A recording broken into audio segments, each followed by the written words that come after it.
Assalamualaikum warahmatullahi wabarakatuh. Bagaimana kabar kalian sahabat santuy semua? Semoga kalian semua sehat-sehat semua. Semoga kita semua dalam keadaan sehat-sehat, diberikan rezeki yang lancar, karir yang baik, hari-hari yang menyenangkan, dan jangan lupa berdoa. Beberapa hari yang lalu sidang PK Sakatatal telah selesai digelar. Nah, banyak informasi yang bisa kita dapatkan dari sana. Ada tambahan pengetahuan, ada hal-hal yang baru yang terkait dengan kasus ini yang belum kita ketahui sama sekali. Nah, sekarang sedikit kita akan membahas apa-apa saja yang terjadi pada saat sidang PK Sakatatal. Tanpa berlama-lama lagi, yuk kita gas! Para saksi nanti dengarkan pertanyaan dari kuasa pemohon, ya. Silahkan dari kuasa pemohon. Ini hakimnya ya guys, Hakim Ketua Sidang PK Sakatatal. Mudah-mudahan amanah ya guys. Terima kasih Yang Mulia. Yang saya muliakan Pak Dedi dan Mas Teguh. Oke, sekarang ini ada Kang Dedi. Kang Dedi calon gubernur Jawa Barat ya. Kalau nggak salah calon gubernur ya. Sama Mas Teguh. Mas Teguh ini adalah salah satu orang yang sempat menginap di rumah Pak ST Pasren pada tanggal 27 Agustus 2016. Cuma, kita dengar saja kesaksiannya.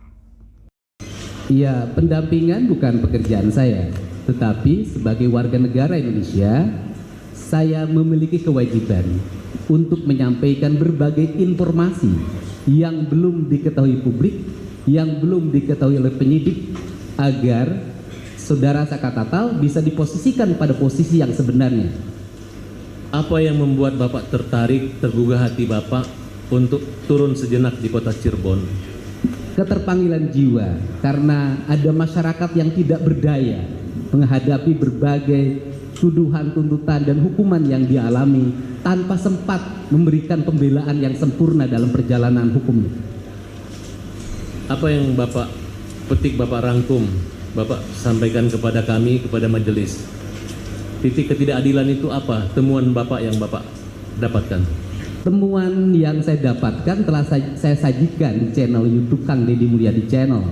Dari seluruh temuan itu, saya yakin penyidik, siapapun yang punya hati pasti bisa melihat apa yang sebenarnya terjadi pada kasus ini. Bapak pernah mewawancarai Sakatatal? Pernah. Nilai-nilai apa yang Bapak dapatkan? Ya, nilai yang dapatkan pertama dari sisi kemanusiaan. Saudara Sakatatal pada usia remaja,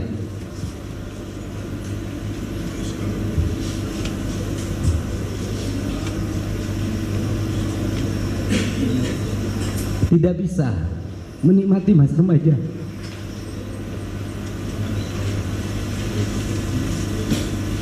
Dan dia harus melewati penjara dalam kurun waktu yang lama. Mengalami tekanan psikologi, tekanan fisik yang harus dia alami. Dan yang saya kagumi adalah setelah bebas, dia menyatakan menggugat pada negara bahwa dia tidak bersalah. Sikap ini adalah sikap patriotik anak muda Indonesia yang harus menjadi contoh. Bapak bertemu keluarganya, kakaknya, ibunya? Saya tidak hanya bertemu kakaknya. Bertemu kakaknya waktu pertama kali saya berkunjung, dan bertemu saudaranya bernama Sadikun. Pak Dedi pernah ke rumahnya?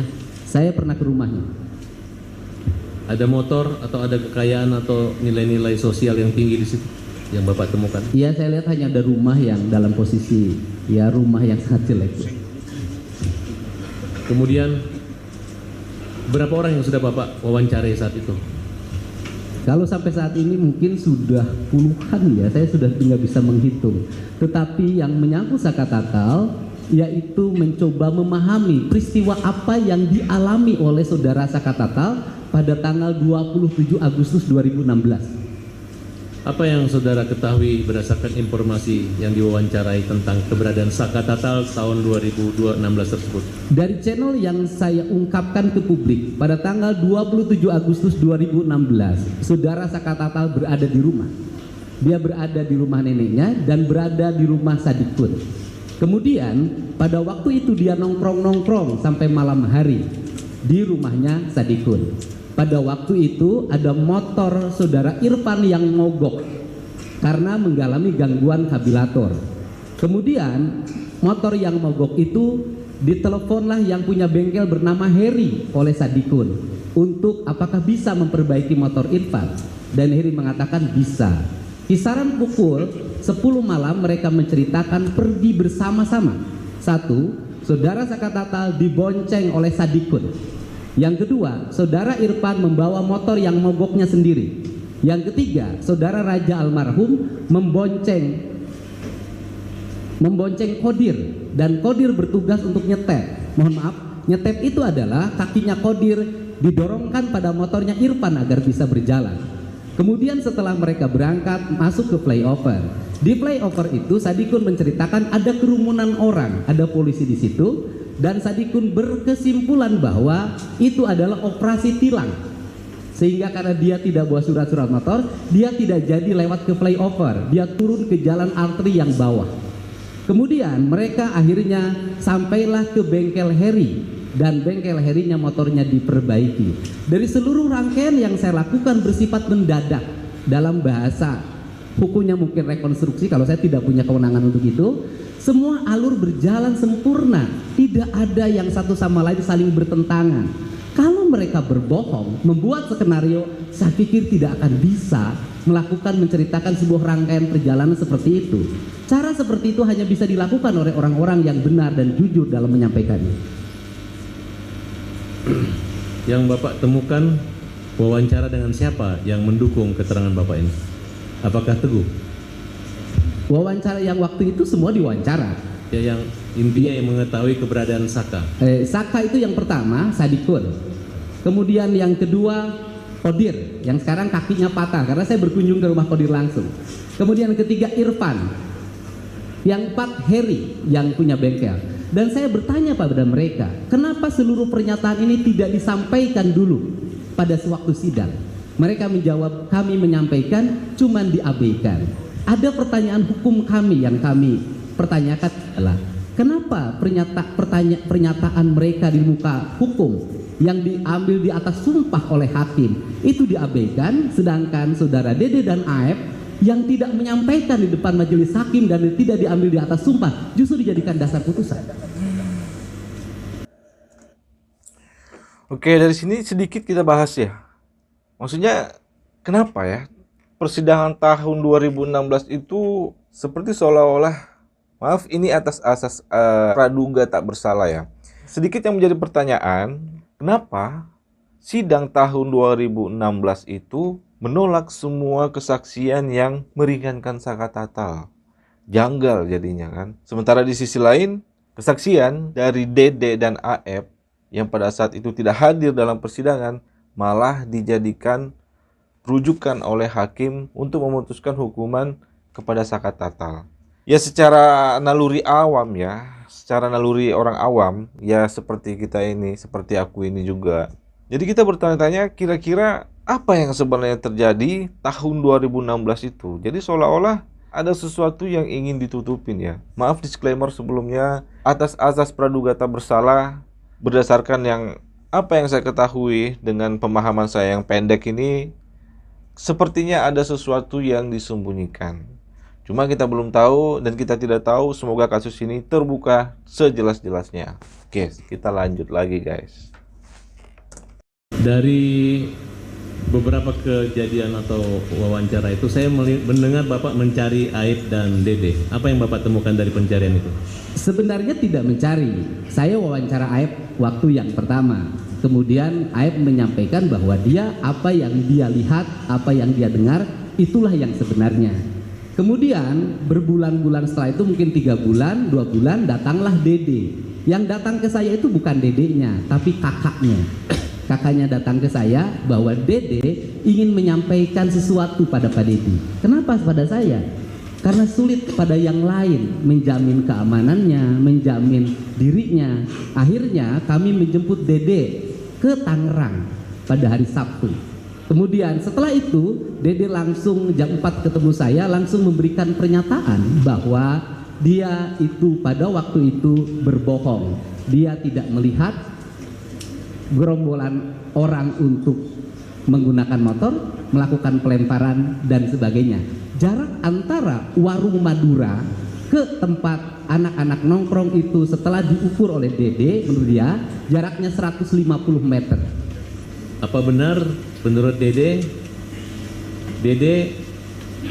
tidak pernah datang ke pengadilan dan yang melarang datang ke pengadilan itu adalah Rudiana? Di channel YouTube saya dan di berbagai channel media seperti itu jawabannya. Apa kesimpulan Bapak tentang peristiwa pengakuan Dede tersebut? Kesimpulan saya dalam peristiwa pengakuan Dede bahwa Dede tidak mengetahui peristiwa pengejaran dan Dede memastikan pada malam itu tidak ada kerumunan orang di depan SMP 11, tidak ada anak-anak bergerombol di gang SMP 11 pada malam itu. Tidak ada peristiwa pengejaran dan Dede setelah membeli rokok kembali lagi mengantar Aep ke tempat pencucian mobil. Tekanan-tekanan batin apa yang membuat Dede itu mau jujur sama Pak Dedi? Dia mengatakan selama 8 tahun tersiksa hidupnya. Dia mengalami problem psikologi dalam dirinya, hidupnya seperti mengalami ketakutan.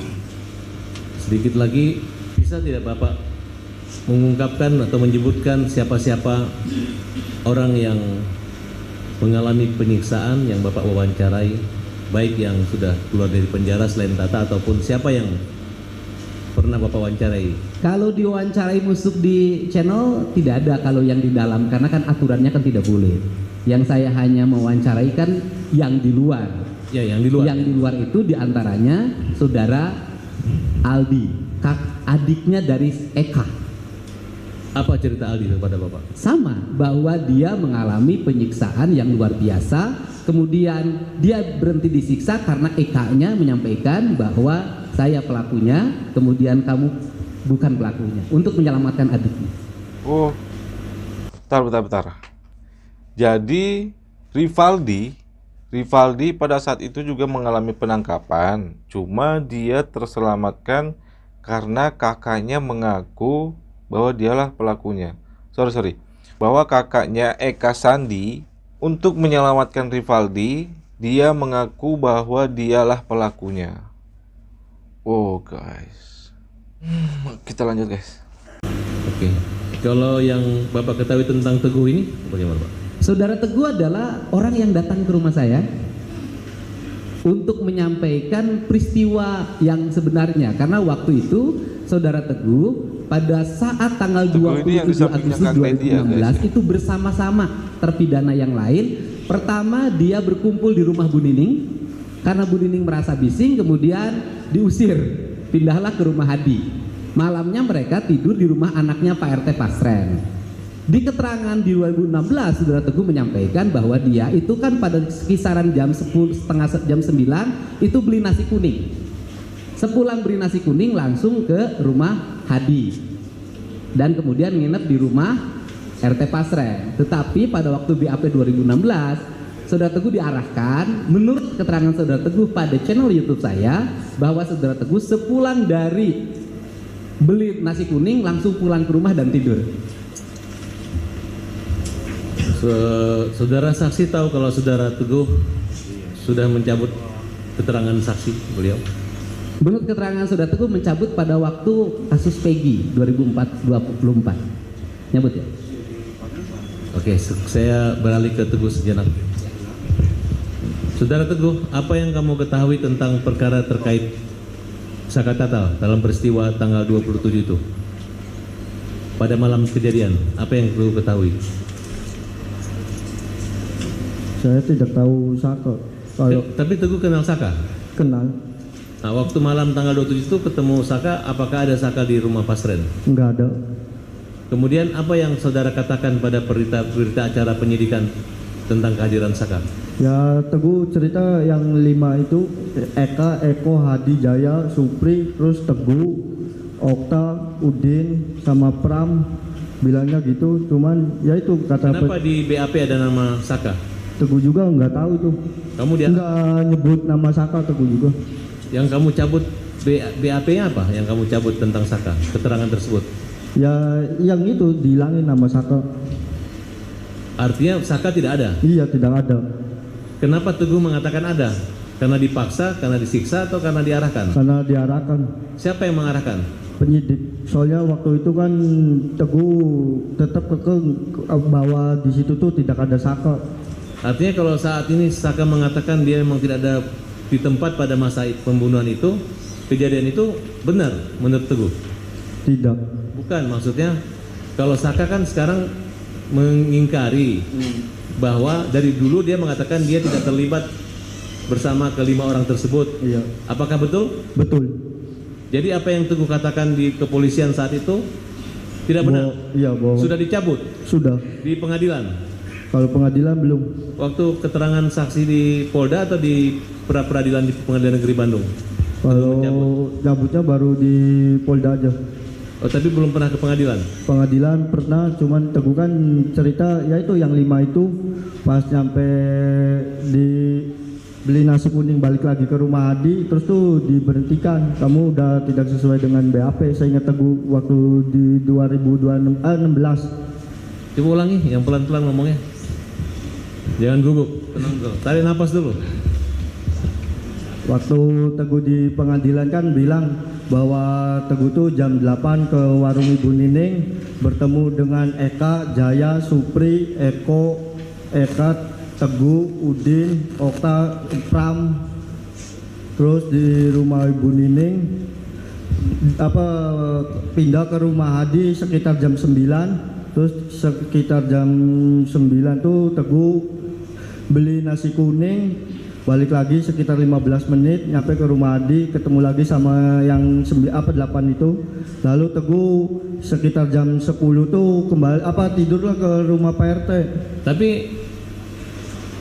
memang ada menginap di rumah Pak RT itu benar? Benar ada. Terpidana itu betul? Ada. Kenapa diingkari oleh Kapi dan Pak RT? Ya nggak tahu juga. Kamu yakin bahwa mereka memang di rumah Pak RT? Saya yakin. Ketika kamu mendengar Pak RT mengatakan tidak mengenal dan tidak ada di situ, tidak ada nginap-nginap, apa pendapat kamu? Kan diingkari, kan Iya. kamu ada di rumahnya Pak RT, betul? Bersama 5 orang itu tanpa Saka kan? Iya. Nah, terus Pak RT tidak mengaku. Ya Teguh tetap bilang tidur di situ, terus ya lalu diarahkan pulang ke rumah Pram. Saya ada lihat tayangan Pak di media ya. Lalu kalau nggak salah Pak Didi bersama dengan rekan advokat lainnya melaporkan Kasren dan Kapi ya kalau nggak salah. Kenapa Pak dia dilaporkan? Kasren dan Kapi itu kenapa dilaporkan? Yang melaporkan bukan saya, yang melaporkan keluarga terpidana. Oh, keluarga terpidana. Apa yang Saya Pak dan Didi kuasa tahu? hukum. Iya, karena di situ ada perbedaan pengakuan. Sampai hari ini baik terpidana maupun tetangga, karena masih banyak lagi di saya sumber yang belum saya tayangkan, baik tetangga, orang yang lewat, Teguh, Pram yang tidak ditahan yang posisi bukan terpidana, mereka meyakini betul bahwa malam itu mereka tidur di rumah anaknya Pak RT. Yakin dia? Ya, mereka yakin, jadi semua menyatakan yakin. Jadi keyakinannya bukan hanya terpidana, orang yang tidak terlibat pidana pun yakin. Yang terakhir yang sampai ke saya nanti saya tayangkan adalah bekas ketua penyelenggara Agustusan, karena dia melihat pagi-pagi anak-anak itu tidur di rumah Pak RT dan di rumahnya karena dia tetangganya. Lalu kemudian kalau menurut saudara saksi ya, kalau menurut saudara saksi investigasi secara independen sendiri yang dilakukan oleh Pak Deddy Mulyadi, seluruhnya sudah hampir diwawancarai oleh Pak Deddy. Apa kesimpulan sedikit oleh Pak Deddy, artinya bahwa pandangan dari Pak Deddy, kasus ini seperti apa? Ya, saya kan tidak boleh menyimpulkan. Yang berhak menyimpulkan adalah majelis. Pandangan hati saya adalah ada ketidaksempurnaan di dalam proses penyelidikan, penyidikan, penuntutan dari kasus ini. Ada ketidaksempurnaan, banyak fakta-fakta dan yang tidak dihadirkan secara sempurna. Baik, cukup yang mulia dilanjut.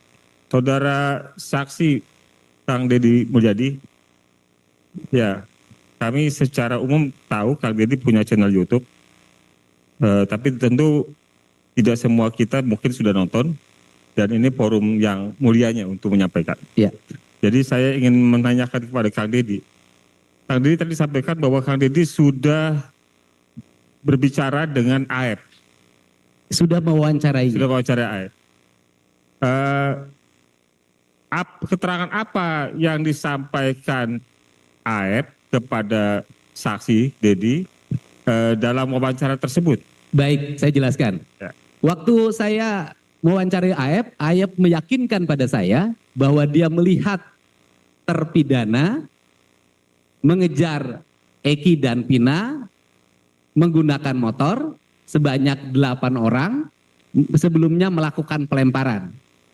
Dan dia melihat itu ketika dia sedang membeli rokok pada malam hari. Nah, kemudian saya jelaskan. Dari penjelasan AEP itulah saya penasaran. Ya. Karena AEP menyatakan bahwa dia membeli rokok pada malam hari melihat anak-anak itu melakukan pengajaran. Walaupun dari pengejaran 8 orang itu bertentangan ketika Peggy Setiawan ditangkap. Karena apa? Tidak jadi 8, jadi 9. Kalau ditambah 2 DPO yang kemudian dihilangkan oleh Polda Metro, kemudian jadi 11. Polda Jabar jadi 11. Sebenarnya agak bertentangan. Kemudian saya datanglah ke SMP 11 pagi harinya. Ya. Kemudian saya bercoba berjalan. Pertama yang saya temui adalah warung nasi di depan seti mobil tempat AEP dan Dede bekerja. Ya. Kemudian dia mengatakan bahwa kami tidak menjual rokok. Dan jam 4 sore warung kami tutup. Kemudian saya mencoba lagi mencari penjual rokok. Ternyata penjual rokok yang tersisa yang buka malam hari di tahun 2016 itu ada satu penjual namanya Warung Madura. Ya.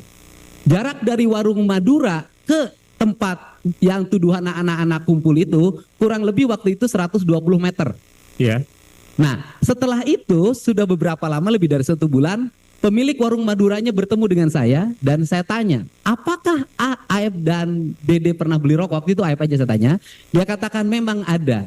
Tetapi peristiwa pelemparan dan peristiwa pengejaran tidak pernah ada menurut yang punya warung Madura, baik suaminya maupun istrinya. Apalagi jarak yang warung Madura yang waktu itu ditunjukkan oleh AEP itu lebih jauh dibanding yang sekarang. Jaraknya hampir 150 meter. Ya. Apakah dari warung Madura itu ke tempat 8 orang yang mengejar motor Eki untuk panggil oleh Vina itu dapat terlihat? Tidak akan kalau malam hari, siang pun jauh. Oh. Jadi tidak akan terlihat? Tidak akan terlihat. 120 meter apalagi sekarang itu 150 meter bukan 120. Jauh jaraknya. Ya.